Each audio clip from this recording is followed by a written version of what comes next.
belajar mengenai materi masa pemerintahan Republik Bataaf di Indonesia. Kamu sedang belajar apa, Gin? Ini ya, aku sedang belajar sejarah mengenai masa pemerintahan Republik Bataaf. Oh, sejarah itu materi yang sangat menarik.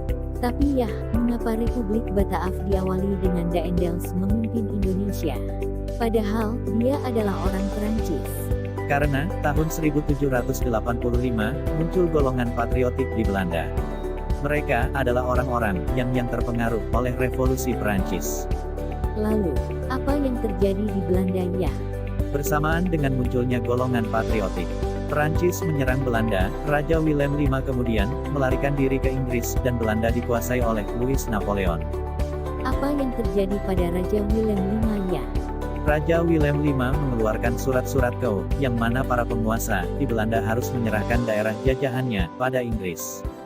Dan sejak itu, Inggris bersama Raja Willem V berebut pengaruh dengan kaum patriotik yang dibantu oleh Perancis. Oh, jadi seperti itu, mengapa Daendels orang Perancis bisa memimpin Indonesia? Kemudian digantikan oleh Jansen seorang Belanda, dan berganti lagi dengan Raffles orang Inggris. Oke, terima kasih ayah. Sama-sama nak, jangan tidur terlalu malam ya. Assalamualaikum warahmatullahi wabarakatuh. Selamat pagi anak-anak, berjumpa lagi dengan Ibu Siska Verina dalam mata pelajaran Sejarah Indonesia. Kali ini kita akan melanjutkan pembelajaran dari pertemuan berikutnya. Setelah kita kemarin membahas tentang VOC, hari ini kita akan membahas tentang masa penjajahan pemerintah Belanda. Nah, masa penjajahan pemerintah Belanda diawali dengan masa pemerintahan Republik Bataaf. Yang pertama, masa pemerintahan yang dipimpin oleh Herman Willem Daendels. Jadi, di sini Herman Willem Daendels itu ditugaskan dengan tujuan untuk mempertahankan Pulau Jawa dari serangan Inggris. Setelah kemarin Raja Willem V atau William van Orange meminta bantuan kepada pemerintah Inggris setelah Belanda berhasil ditaklukkan oleh Perancis. Nah, di sini kita langsung saja melihat kebijakan apa saja yang dibuat oleh Daendels selama menjabat di Indonesia. Yang pertama, dalam bidang pertahanan dan keamanan, Daendels melakukan pembangunan jalan raya dari Anyer sampai Panakukang. Pembangunan jalan raya tersebut, atau yang biasa kita kenal dengan nama Jalan Pantura, kurang lebih memiliki panjang sekitar 1.100 km. Nah, jalan ini juga dinamakan dengan nama Jalan Pos, karena di antara jalan-jalan tersebut dibangun pos-pos pemilihan khusus untuk mengirimkan surat. Yang kedua, membangun benteng pertahanan seperti benteng Mr. Cornwallis untuk memantau pergerakan dari pasukan Inggris yang berada dari arah utara. Maka dibangunlah benteng-benteng pertahanan untuk mengawasi pergerakan mereka. Yang tiga, membangun pangkalan angkatan laut di Anyer dan Ujung Kulon. Dan yang keempat, meningkatkan jumlah tentara dengan mengambil orang-orang pribumi, karena pada waktu datang ke Nusantara, Daendels tidak membawa pasukan terlalu banyak, sehingga terjadilah peningkatan pasukan dari 4.000 menjadi 18.000 orang. Baik, selanjutnya dalam bidang politik dan pemerintahan. Yang pertama, Daendels mulai membatasi kekuasaan dari raja-raja di Nusantara. Yang kedua, Daendels juga menerapkan pemerintahan secara sentralistik, jadi seluruh kekuasaan dipegang secara sentral oleh Daendels. Langkah yang dilakukan adalah dengan membagi Pulau Jawa menjadi dua wilayah besar, yang kemudian dikenal dengan nama Karesidenan. Setiap karesidenan dapat dibagi menjadi beberapa kabupaten.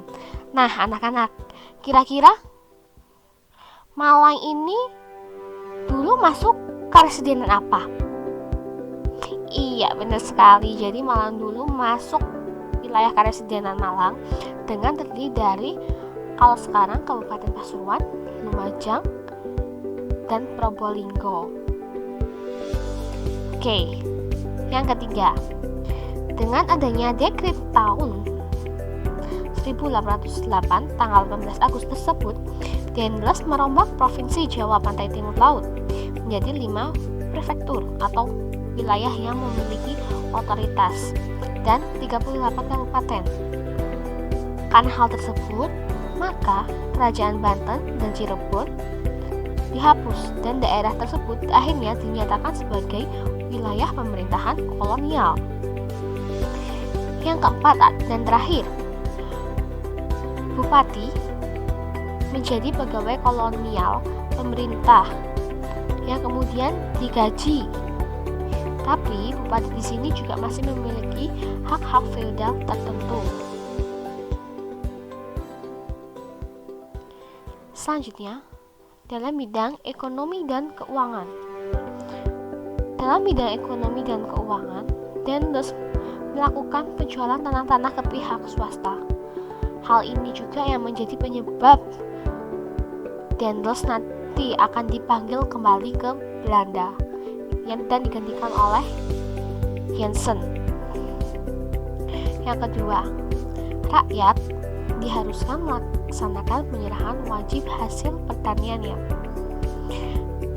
Yang ketiga, meningkatkan penanaman-tanaman yang hasilnya laku di pasaran dunia. Jadi, tanaman-tanaman yang laris di pasaran dunia itu semakin ditingkatkan untuk penanamannya. Jadi, rakyat diharuskan menanam tanaman tersebut. Yang keempat, meningkatkan pemasukan uang dengan adanya pemungutan pajak dan penjualan tanah kepada swasta. Yang kelima, memaksakan berbagai perjanjian dengan penguasa Surakarta dan Yogyakarta. Selain itu juga, Dendels melakukan penggabungan banyak daerah ke dalam wilayah pemerintahan kolonial, misalnya seperti Cirebon. Dalam bidang hukum dan peradilan, Dendels membagi wilayah peradilan menjadi 3. Ya, pertama, pengadilan yang dikhususkan untuk menangani orang-orang Eropa. Kedua, pengadilan untuk masyarakat pribumi. Dan yang ketiga, untuk pengadilan untuk orang-orang timur asing.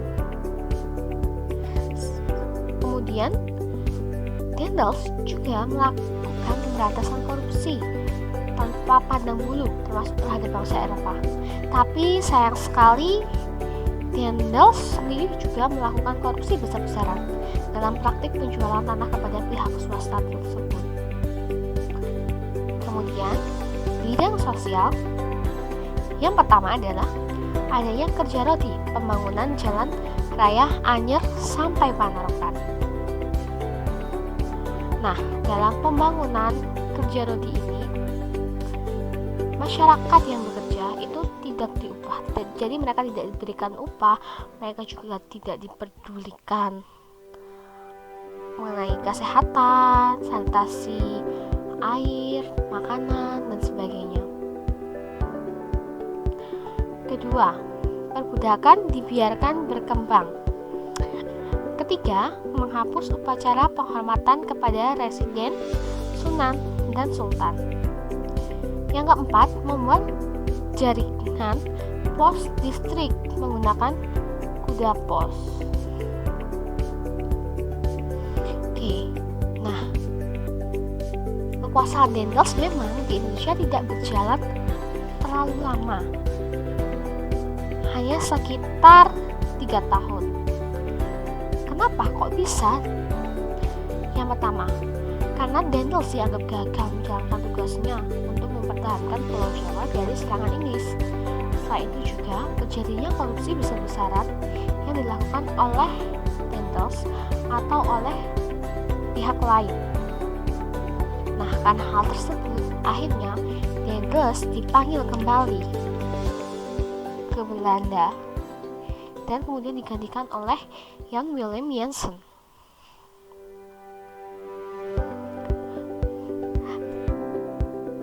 Selanjutnya, kita akan bahas mengenai masa pemerintahan Jan Willem Jansen.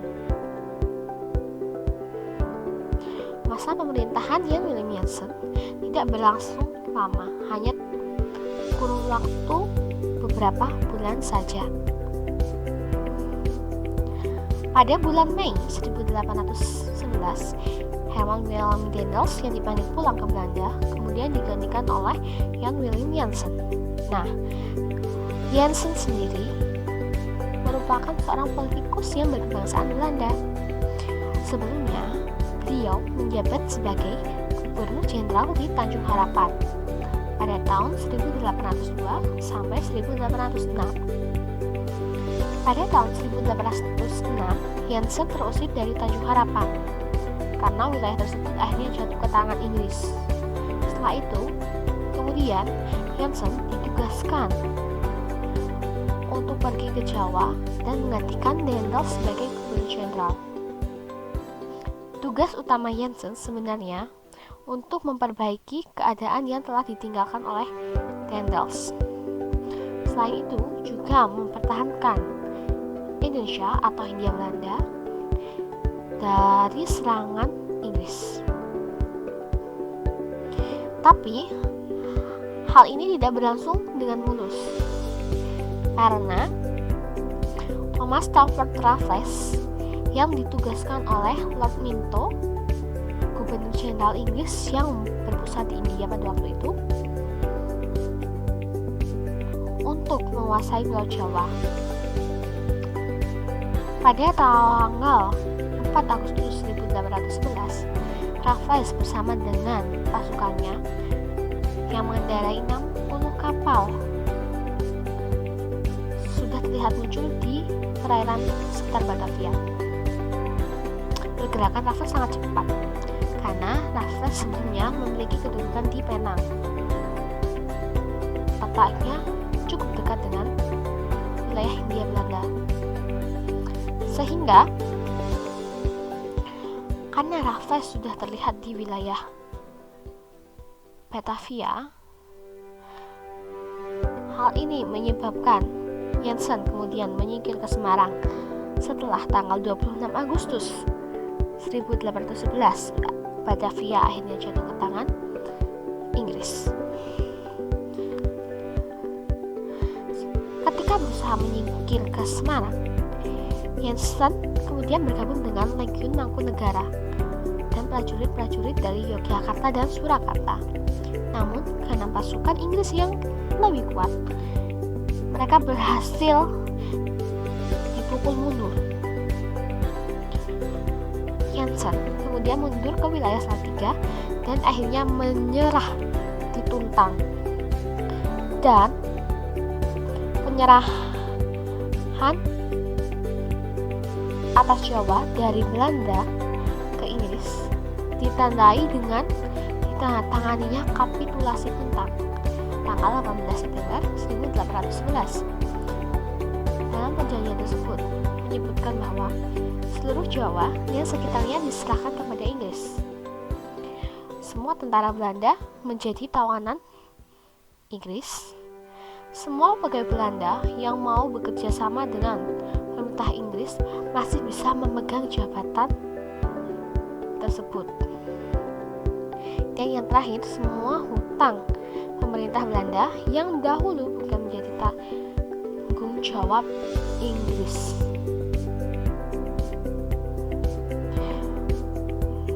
Perjanjian kapitulasi Tuntang menjadi titik di mana bahwa penjajahan dari Inggris dimulai.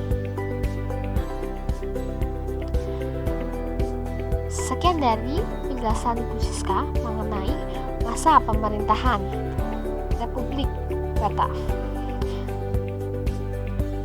Terima kasih. Wassalamualaikum warahmatullahi wabarakatuh.